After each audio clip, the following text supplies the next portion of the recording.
La noción de lo que es la consecuencia de derecho es un concepto jurídico fundamental. Es consecuencia de la acción humana. Y una de las principales acepciones de la palabra derecho es el derecho subjetivo. El derecho subjetivo es la facultad o permiso que se deriva de la norma jurídica. Existen muchas tesis que pretenden explicar el alcance jurídico de lo que significa esa facultad. Bernardo Winshade, jurista alemán, estableció que esta facultad es un poder o señorío de la voluntad que se encuentra reconocido por el orden jurídico y se emplea en dos sentidos diferentes. El primero, como una facultad para exigir determinado comportamiento, ya sea positivo o negativo de la persona o personas que se encuentran frente al titular de ese derecho subjetivo. Y en segundo plano, que la voluntad del titular de ese derecho subjetivo resulta decisiva para el nacimiento de determinadas facultades, para la extinción o modificación de las preexistentes.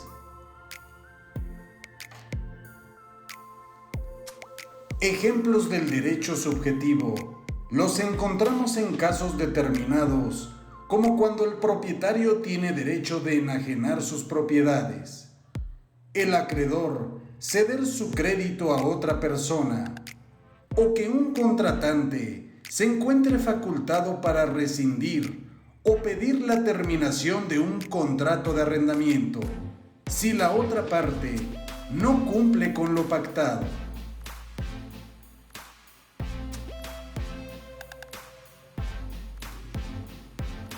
De esta forma, podemos advertir que el derecho subjetivo es una voluntad del titular que resulta decisiva para el nacimiento de facultades o para la extinción o modificación de otros derechos y obligaciones. En algunos casos, las personas titulares de derechos subjetivos no desean ejercitarlos,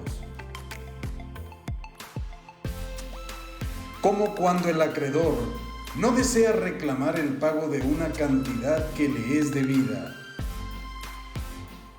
Pero esa circunstancia no destruye la facultad concedida al acreedor para que pueda ejercitar su derecho subjetivo en un futuro.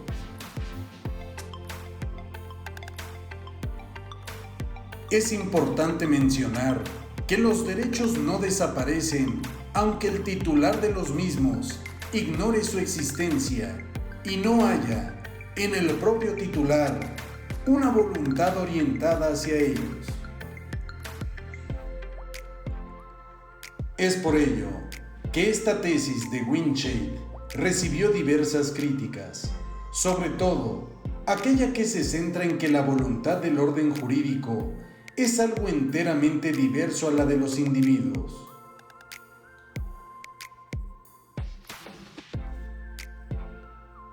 Y es que existen derechos cuya renuncia no produce consecuencias legales.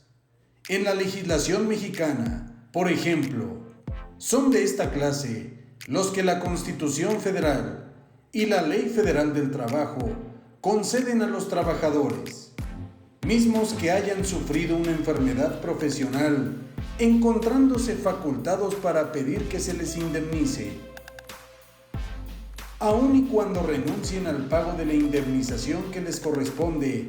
La renuncia no produce consecuencias jurídicas. En este caso, la ley protege al trabajador, incluso en contra de su voluntad.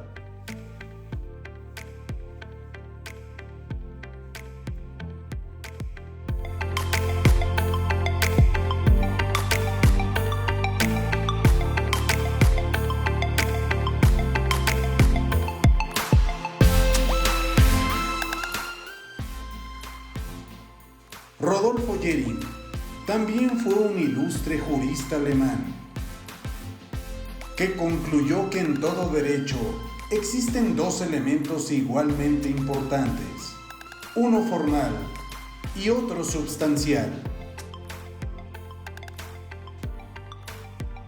De esta manera, definió al derecho subjetivo como un interés jurídicamente protegido.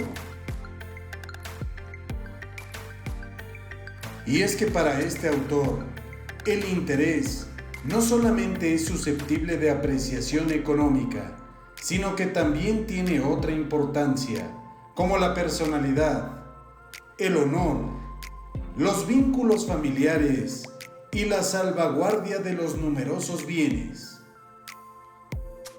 De esta forma, identifica un bien como cualquier cosa que posea utilidad para una persona. Es por lo anterior que el derecho subjetivo tiene una protección jurídica.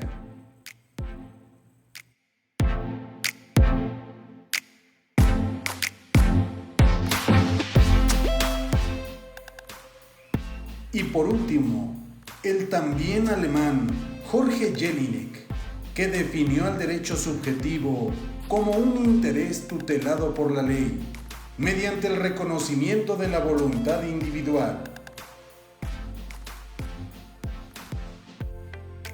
Este autor combina las teorías de Winshey y Jering. En la doctrina se destaca la existencia de dos tipos de obligaciones, las civiles y las naturales. En las obligaciones civiles, el derecho a la prestación es correlativo de un deber jurídico del deudor y tiene el carácter de un derecho privado subjetivo. El acreedor puede ejercitar su acción para exigir el cumplimiento de ese deber impuesto por la ley al órgano jurisdiccional.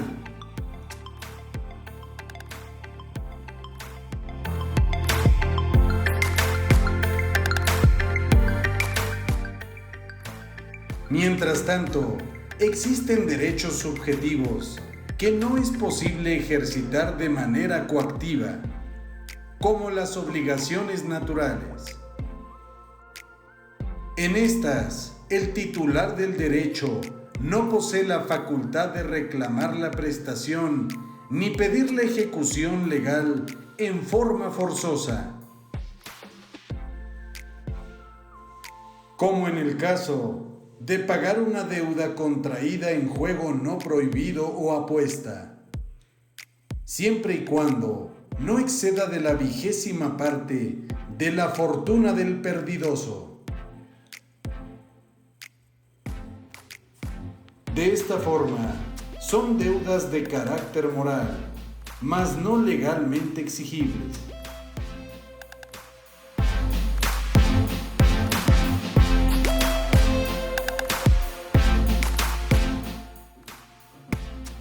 La clasificación de los derechos subjetivos es amplia. Suelen estar divididos en derechos de la propia conducta y aquellos que derivan de la conducta ajena. Es el derecho de propiedad, donde el dueño de una cosa se encuentra facultado para usarla, venderla o inclusive disponer de ella. Las facultades que la ley le concede se refieren a la actividad del propietario y son, por consiguiente, derechos que dependen de su propia conducta. En cambio, el derecho de una persona a exigir el pago y la devolución de cierta cantidad en dinero que ha prestado no depende de su propio comportamiento, sino del de la otra persona.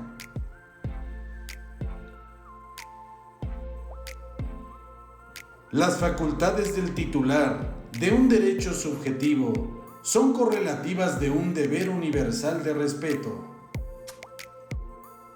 y le permiten a su titular el pacífico ejercicio de las mismas. Se resalta que en toda facultad existen dos aspectos de los que habla la doctrina. El primero, que implica la posibilidad de hacer o de no hacer lícitamente algo. El derecho subjetivo implica siempre la autorización o facultad de cierta conducta, ya sea positiva o negativa, de su titular. Como en el propietario de una vivienda, que le permite habitar o no su propia casa, siendo una actividad propia del propietario. También una actividad del comprador sería reclamar la entrega o no de cierta mercancía. Es por ello que toda facultad jurídica se refiere a la conducta del derechohabiente.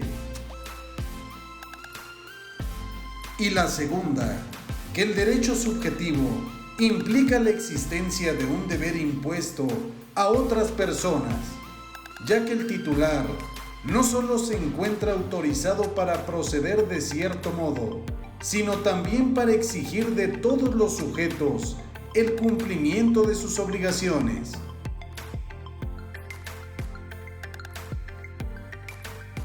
Como en el caso en el que una persona decida comprar cierto bien y tendrá derecho a la conducta impuesta al vendedor, exigiéndole la observancia de lo señalado, lo que supone una actividad del mismo comprador.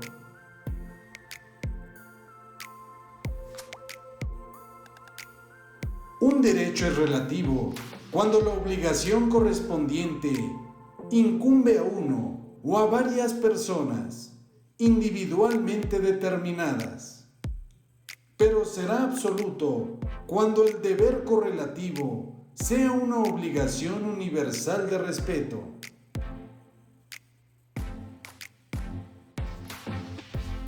Y es que los derechos relativos se hacen valer frente a una o determinadas personas, mientras que los absolutos se hacen valer frente a todo el mundo.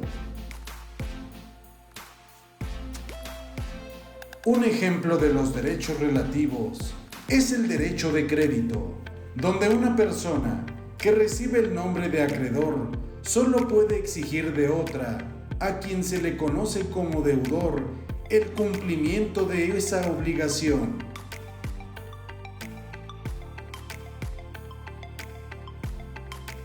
Misma que solo le incumbe a ella al encontrarse inmersas ambas partes en una relación jurídica.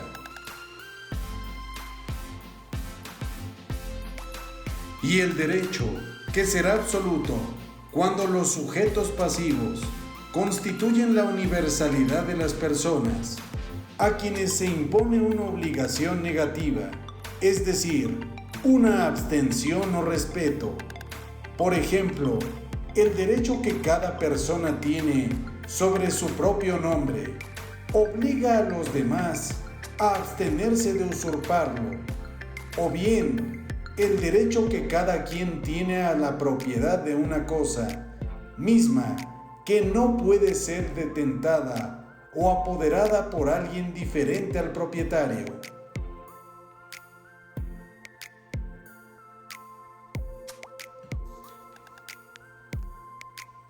Entre la distinción de los diferentes tipos de derechos subjetivos que existen, encontramos aquellos que son privados y públicos. Los derechos públicos están establecidos en las leyes y en la misma Constitución, en tanto que los privados se dividen en personales o de crédito y derechos reales.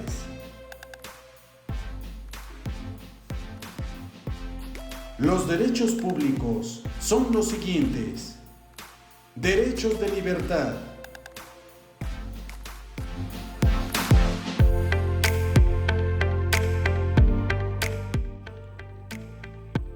Derechos de acción, que se traducen en la facultad de pedir la intervención del Estado en provecho de intereses individuales, es decir, promover un juicio y obtener la administración de justicia.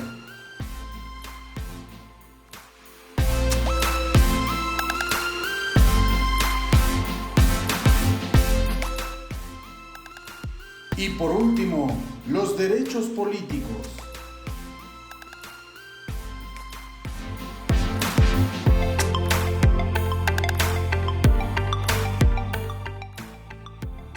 Estos derechos públicos constituyen, según la terminología jurídica, un estatus del sujeto, ya que constituyen la suma de facultades que los particulares tienen frente al poder público y representa una serie de limitaciones que el Estado se impone a sí mismo con el objeto de respetarlos.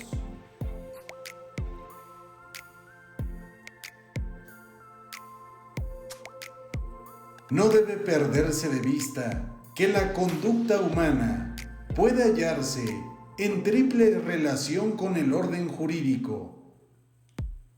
Cuando el ser humano se encuentra sometido a la norma, cuando el ser humano la produce, es decir, participa en su creación de algún modo, y por último, cuando se encuentra libre frente a la misma, es decir, que no tiene con ella la menor relación.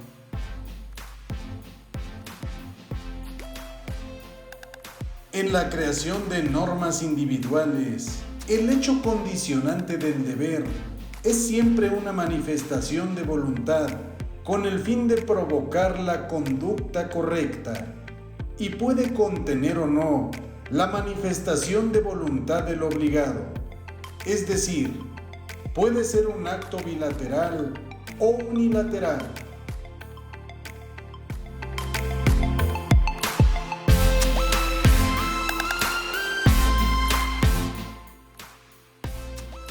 Todas las personas tienen un deber jurídico que llevar a cabo y en todo caso el derecho de cumplirlo, como en el caso de pagar impuestos. La finalidad que tiene es recaudar recursos económicos que permitan contribuir al gasto público. Pero el contribuyente puede tener o no la facultad de cubrirlos. En caso de no hacerlo, se somete a las consecuencias de la ley.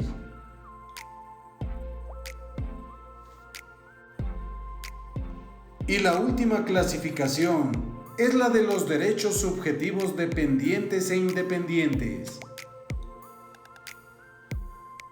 Los derechos subjetivos dependientes son aquellos que se basan en otro derecho o en un deber jurídico del titular. En cambio, los derechos independientes no se encuentran fundados en un deber o en otro derecho del mismo sujeto. Un derecho subjetivo independiente es la facultad de disponer de una propiedad o la facultad que tiene un ciudadano para emitir o no su voto.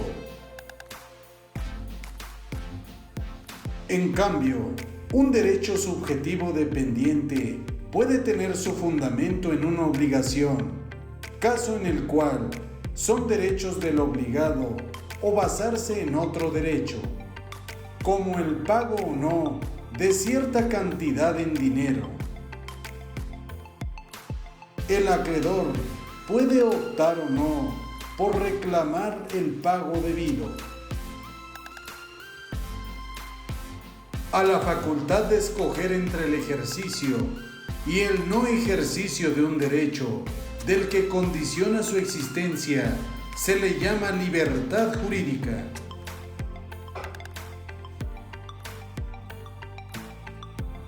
Tratándose de los derechos subjetivos privados, encontramos dos: los derechos reales y los derechos personales o de créditos. Un derecho real es la facultad que se ejercita en forma inmediata sobre una cosa, facultad en virtud de la cual le pertenece a una persona en su totalidad y en ciertos respectos, según se tenga sobre la misma un derecho de propiedad o alguno de sus desmembramientos, como las servidumbres y el usufructo.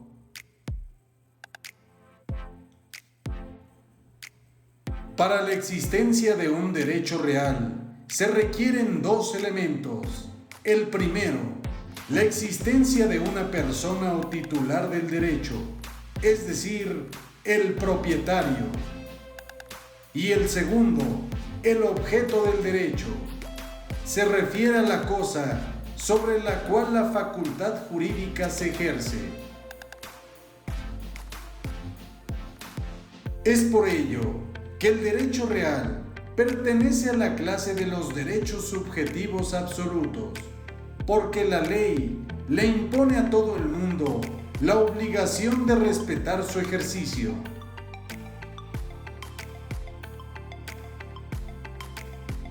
Ello se explica por el deber que tiene toda la persona de respetar el derecho del propietario y no llevar a cabo actos que impidan u obstaculicen el ejercicio de sus facultades. Los derechos reales se pueden dividir en principales y accesorios. Los principales tienen existencia independiente como la propiedad o el usufructo, en tanto que los accesorios solo pueden ser concebidos en conexión con un derecho principal, como la hipoteca o la prenda, en relación con un derecho de crédito.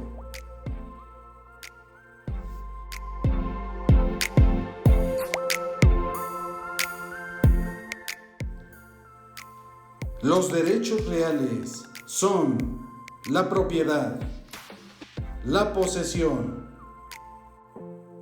el uso, el usufructo, la habitación, la prescripción y las servidumbres.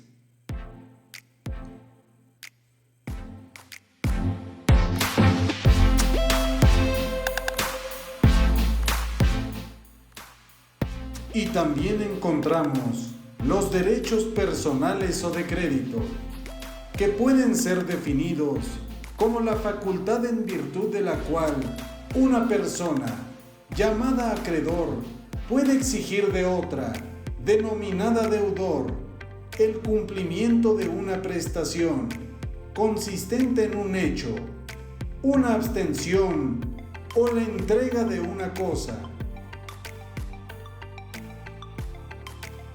El acreedor es el sujeto activo y es aquella persona a cuyo favor debe de llevarse a cabo el cumplimiento de la obligación. Y el deudor, que es el sujeto pasivo, siendo la persona que se encuentra obligada a cumplir con la obligación a favor del acreedor. La obligación puede consistir en un hecho positivo o negativo. Son hechos positivos la entrega de una cosa, el pago de cierta suma en dinero y la prestación de un servicio prometido. En tanto, un hecho negativo constituye una abstención o una restricción de no molestar o inclusive tolerar. El derecho real recae sobre una cosa, en tanto el derecho de crédito puede tener como objeto la prestación de una cosa, un hecho positivo o una abstención. El derecho real se refiere a una cosa individualmente determinada, en tanto que el personal puede recaer sobre un objeto determinado solo en género, mas no en especie, como por ejemplo, cuando una persona vende a otra 100 kilogramos de café de tal o cual calidad. En base a ello, el derecho de crédito es una facultad correlativa de obligaciones especiales. Existe frente a uno o varios sujetos individualmente determinados, en tanto el derecho real es correlativo de una obligación universal de respeto. Expresado con otras palabras, el personal es relativo y el real absoluto.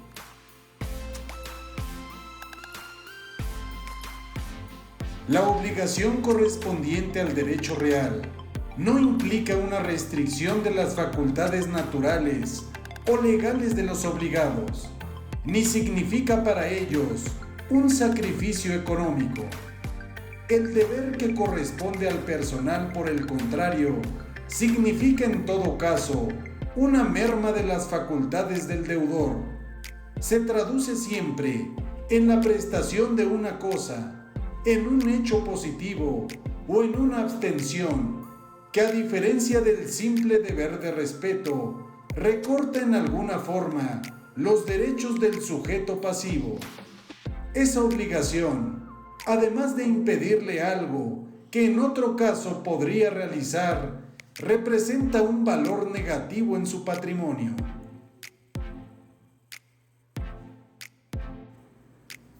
El derecho real no puede existir sino relativamente a una cosa determinada. No son concebibles la propiedad, el usufructo, ni los demás derechos reales sobre una cosa que no tenga ese carácter. Y por el contrario, la que forma el objeto de la prestación a que un deudor está obligado puede designarse señalando solamente su cantidad y naturaleza, como la entrega de 1000 kilos de carbón. Es por ello que el derecho real tiene siempre por objeto garantizar el hecho de la posesión, que es algo concreto, y no puede existir sino sobre cosas determinadas.